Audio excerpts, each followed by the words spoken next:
Le port de Douvres, porte d'entrée au Royaume-Uni. Un poids lourd y est dédouané en 2 minutes. Mais ce délai pourrait être multiplié par 10 à partir du 31 mars 2019, au lendemain du Brexit. Soit 20 minutes par poids lourd à cause du retour des contrôles aux frontières et des formalités de douane.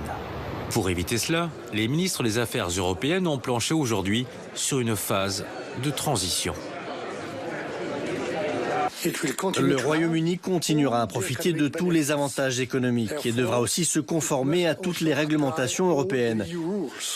L'accès au marché commun ne peut pas se faire à la carte.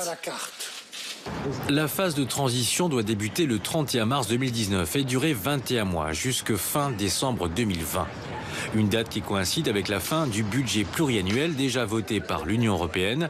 Bruxelles refuse de s'engager au-delà. Le divorce se fait donc en douceur et de manière progressive. Les frontières avec le Royaume-Uni resteront ouvertes. Les Britanniques resteront membres du marché unique et de l'union douanière. Les citoyens européens pourront entrer librement dans le pays, y vivre et y travailler.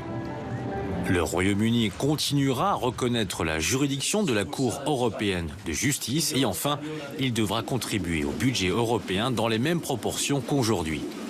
Côté changement, les dirigeants britanniques pourront assister aux réunions mais perdront tout droit de vote et il n'y aura plus de représentants britanniques aux institutions européennes.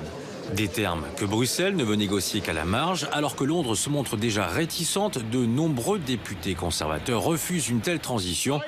Les dissensions s'affichent déjà jusque dans les rangs du gouvernement May.